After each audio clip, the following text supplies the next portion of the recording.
The last few days have been going very poorly for Opera GX, as they're doing some kind of promotion or something. From their own blog, they say Eric Andre and Opera GX bury boring browsers in chaotic rampage. Thing is, their own users hate what's going on there. One of the top posts on their own subreddit, titled, "Annoying Eric Andre splash screen every time I start Opera," reading, "Hi y'all. Whenever I start Opera, I get this annoying splash screen with Eric Andre screaming, and I do mean every time. Not every update, every time. With that user attempting to disable the splash screen and then saying does not work, keeps popping up. Whose idea was it anyway? Absolutely making me want to switch to a different browser. How to fix? Or do I just uninstall Opera for trying to be relatable and annoying and hip, instead of just a functional web browser, which is all I want?" If you're out of the loop, Opera's entire thing has apparently been trying to be relatable. They really don't want you to look at them as a bunch of corpos, which they are. No, instead they try and pull this sort of hello fellow kids gimmick, but angled at gamers, and just people on Twitter in general. Speaking of Twitter, the Opera GX Twitter account is notorious for this exact thing, with some of the most try-hard attempts at being quirky you've ever seen from a brand, and their desperate attempts to seem relatable as a marketing strategy. And as mentioned, their latest attempt at that is going terribly. We'll return to that and all of the backlash in just a moment. On Opera's investor page, they claim to be one of the world's leading browser providers and an influential player in the field of integrated AI-driven digital content discovery and recommendation platforms. Further saying, "Our mission is to enable internet users around the globe to discover and access digital content and services in a fast, easy, and personalized manner. Given the growing importance of online content consumption, we believe that the future of digital content discovery is one where consumers will enjoy highly personalized experiences enabled by AI algorithms and big data." With Opera itself having a $1.03 billion market cap. Back to the current news. This tweet with over 13k likes says, "Opera GX's subreddit right now," and showing this post that just says bye. Well, plus them apparently installing Firefox. A follow-up tweet saying, "How to instantly destroy your PR 101. And showing another screenshot of another post from Reddit, this one titled, "A single day has destroyed the entire community work." Let's go right to Reddit and check out that post. Here it is, now with over 1,200 likes on their own subreddit. Showing a tweet with someone responding to them talking about that Eric Andre promotion thing, saying, "You lot scared the heck out of me when my speaker screamed when I booted up the browser." With Opera responding saying, "Chill bruh, it's only for one day." We'll go back to Reddit in a moment and take a look at the responses that they're getting, with a lot of their own users criticizing Opera in that thread. However, we're now on Twitter taking a look at those tweets themselves, and we can see the full context here, where that person had responded to Opera in this tweet where they say, "Breaking, deranged man destroys a bunch of electronics," and posting this 2-minute and 24-second video. What's this all about? Stop being boring! Yeah, okay, that's enough of that. With the video going on and on and on, saying get Opera GX, and ending by also telling you to download Opera GX. And apparently every time you boot up the browser, you get jump scared by that Andre dude or something. Apparently this dude was doing a live stream and had it happen mid-stream. Let's take a look at this and see how it actually works. You know, I'm gonna lower the volume a little bit more. Let's try that. Look at this weird thing when I open my browser. Look at this. Watch. What is this, mate? On my browser. I don't know what that is. I love how he just refers to it as a weird thing. Let's watch that part one more time. Look at this weird thing. Other people talking about this, responding to Opera GX, saying things like, "I think the funniest thing this spawned was the amount of people on the Opera GX subreddit threatening to leave the browser. For laughs or not, it's all the homepage is filled with, and it's so frickin' funny. Genuinely made me uninstall Opera by having frickin' Eric Andre screaming every single time I opened the dang thing. I switched to Chrome because Opera GX have to have this intro on startup. Nah, adding a loud as heck splash screen that scares you the first time, then annoys you every other time, with no way to turn it off is just stupid. Uninstalled." And what is the Opera Corpo's response to all this backlash? Well, just yet another desperate attempt at trying to seem relatable to people on Twitter, with this post they made from only 2 hours ago. Also in this screenshot, you can see a response from someone who calls them Chinese spyware.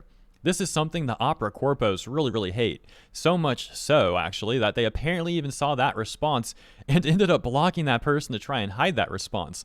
Unfortunately for them, now it's just having the Streisand effect. Here's another example where someone said to them, "Hey, don't you own malicious apps?"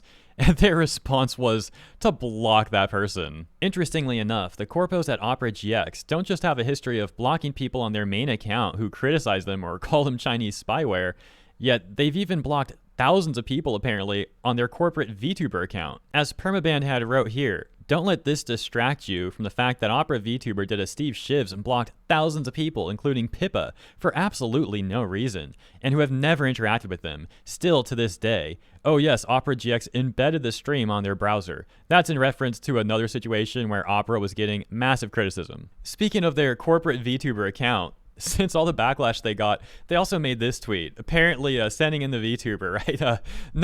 No backlash going on for us. Check out our VTuber, by the way.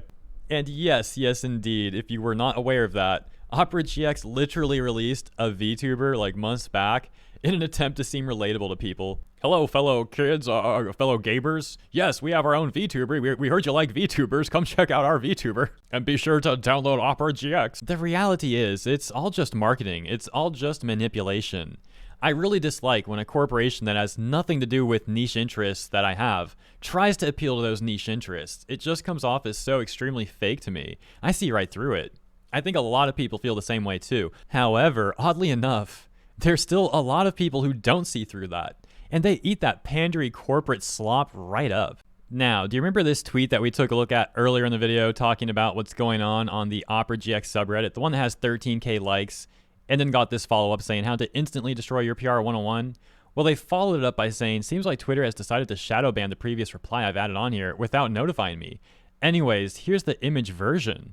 Let's take a look at this. No Opera reads, Opera GX/1/crypto browser is a closed source browser owned by a company with a track record of selling user data, censorship, backdoor software, and involvement in predatory loans and anti-competitive behavior. While the link for this page is Opera GX, this applies to every browser made by Opera Browser as well. They further say, Opera was acquired by Chinese company Shihu 360 for $300 million USD in 2016. Their other browser, 360 Secure Browser, was released in 2008 and is very popular in China. It was exposed by a whistleblower in 2012 for having a backdoor DLL that regularly connects to external servers, allowing it to remotely download and execute files. The whistleblower was verbally attacked by the company's product director. The situation eventually resulted in the app being temporarily pulled from the iOS App Store. The same browser also manually blocked access to certain sites advocating for better workplace conditions in China. In one case, they redirected certain GitHub repositories to 404 pages, making it appear as though they don't exist. In 2017, Opera released 4 different predatory loan apps on the Play Store. These apps falsely advertised statistics on their store pages and invaded on users' privacy, sometimes directly sending threatening text to the user's contacts if payments were late. All of these apps were in direct violation of Google's terms of service and have since been removed. All modern builds of Opera are forked from Chromium, meaning most of the proclaimed performance benefits are negligible, while the resources limiting features of Opera GX may slightly improve performance of other running applications. It only really serves to slow down whatever sites you have open by taking away needed resources. Opera is closed source, meaning we have no way of determining what's actually in the software without reverse engineering. Opera changes your default web browser while installing it with no obvious way of turning it off. Opera's VPN provider, SurfEasy, resells, quote, anonymized usage data for market research, unquote, as its primary revenue stream. The Opera GX Twitter/X account is not your friend. Social media managers have actual degrees and years put into study on what appeals to people. They add in parentheses, this isn't an excuse to harass or do stupid stuff like that to the Opera accounts and the people behind them. Please don't harass them. Harassment is not the answer. Let's not confuse that with actual criticism, however, as one would probably wonder, what sort of person would willingly take the job with the sole goal of manipulating people into becoming, as they say, quote-unquote consumers of a highly corrupt corporation that may even be doing nefarious things with your data? They close with this final point that reads, most of Opera's other quote-unquote exclusive features are subjectively very gimmicky and pointless. The features that are actually useful can easily be obtained on other browsers using much more trustworthy extensions. For example, their built-in ad blocking can be replaced by uBlock Origin, and their VPN, which by the way only redirects traffic away from your ISP and to Opera themselves, can be replaced by any number of more trusted VPN providers. All of this as the brand continues to get more and more backlash on Twitter, on Reddit, and I'm curious to see what your opinions on all this will be in the comment section of this video. So I'll leave it there. Thank you for tuning in, and consider letting me know what you think about all of this in the comments as mentioned. Appreciate you and your time. Consider liking and or subscribing to this channel for more segments like this, and if you want to hang out live sometime, consider checking out my VTuber account in the description as well. And have a great rest of your day.